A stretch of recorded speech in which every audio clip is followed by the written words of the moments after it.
The Diabetes Care Program of Nova Scotia developed a decision tool for healthcare providers to assist in determining who should test their blood sugars and for how long. This standardized approach to the issue and to the messages given by providers leads to improved quality of care. It also ensures that persons with diabetes and their individual considerations are kept front and center in all decisions. With a focused mandate on the development, dissemination, and monitoring of guidelines to improve diabetes care, the Diabetes Care Program has produced a number of resources, including guidelines for residents in long-term care, physical activity and exercise, insulin dose adjustment, and foot care. These resources can be found on the website. The need for a decision tool for self-monitoring of blood glucose was supported by compelling local evidence that demonstrated variations between and within provider groups around the recommended frequency of testing for different populations and the use of the monitoring results. It was also informed by a recent report by the Canadian Agency for Drugs and Technologies in Health, CADTH, that concluded that people with non-insulin using type 2 diabetes may not need to test their blood sugars as often as they do, and in some cases may not need to test at all. Finally, there is also the concern for the growing costs of testing for both individuals and their families and the healthcare system as a whole.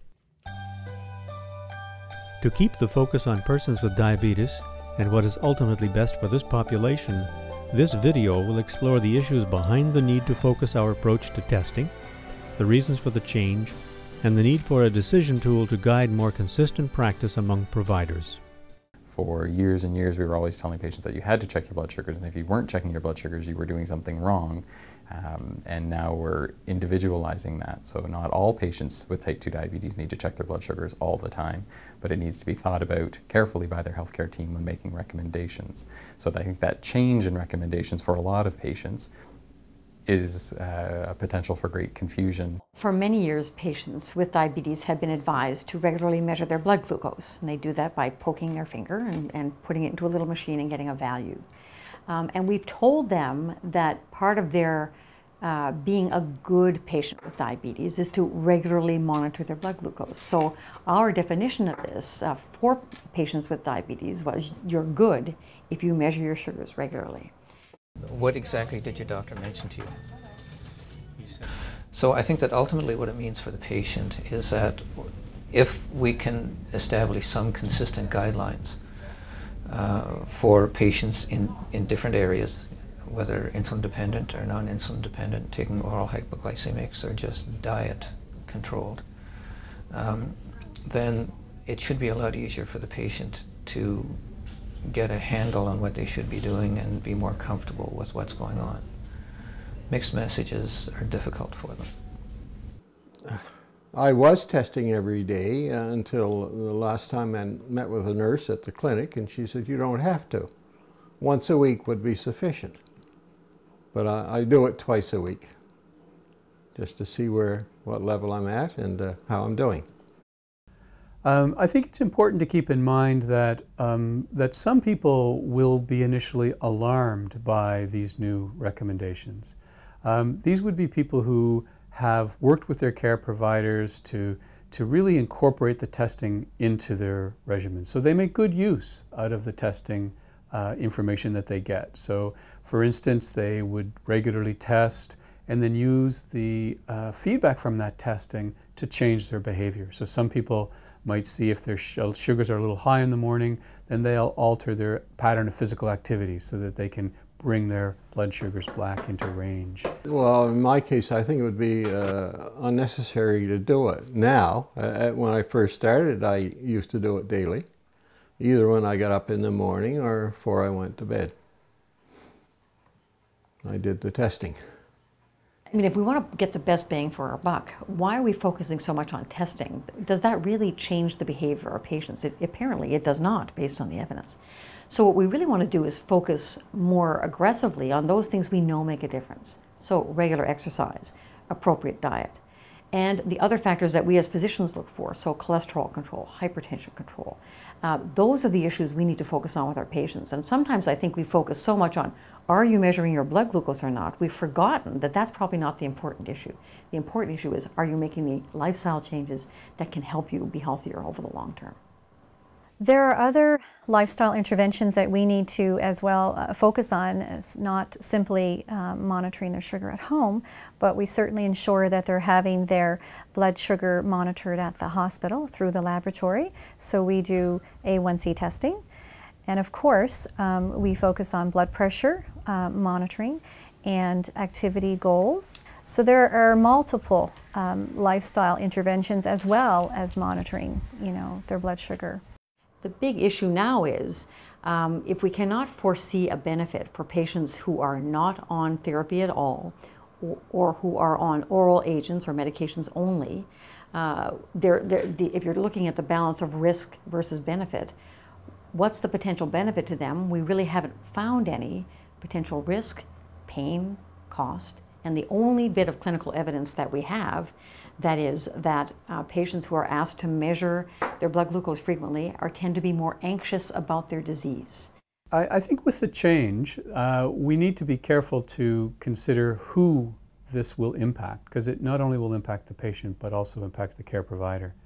And I think we need to be mindful of not throwing the baby out with the bathwater. That the message here isn't that, oh, you don't have to test, so forget about testing.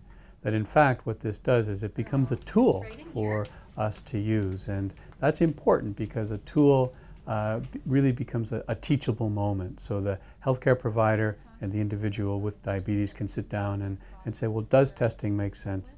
How does it make sense? And what are the principles that I would need to become familiar with in order for it to make sense for me?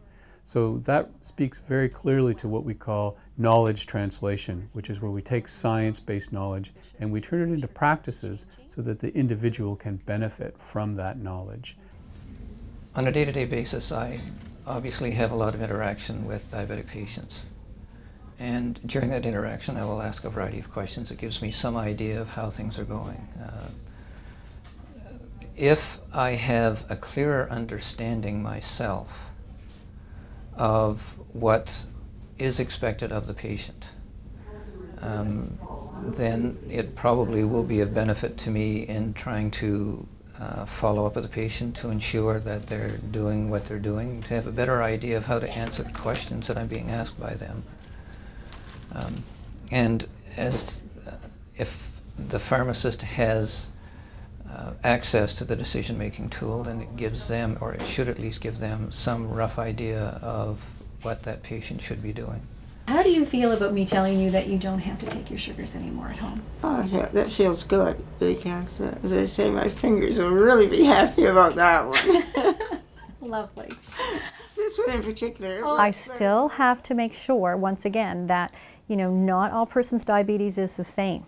So I have to carefully examine the person who is sitting in front of me and make sure that I'm giving appropriate recommendations. But certainly I'm using this now new tool in evidence-based medicine to guide my recommendations. When the COMPASS report, which was what started all of this from the Canadian Agency for Drugs and Therapeutics, a national agency, came up with this report. When I first read it, it was scandalous. This is not how we manage type 2 diabetes. But after spending a fair chunk of time going through it, and I was convinced, much like I think most others will be. I mean, we're well aware on an everyday basis of the kinds of pressures that are being put on the healthcare system, because ultimately they filter down to us. And if this is one way that we can relieve a little bit of the pressure, then ultimately it's not only to the benefit of the patient, but I think it can be seen to the benefit of, well, healthcare, I guess, coverage itself. Strips are not inexpensive. So in Nova Scotia alone, we spend $8 million a year on strips. That's an astonishing feature. Just imagine what we could do with that money if we could somehow siphon that in to diabetes research, or for paying for other medications for our patients with diabetes that we know have benefit to their ultimate health. So we are putting a lot of money into something that has no benefit for people. So we really need to reconsider this and put our priorities in best suiting the patients and the health of our population.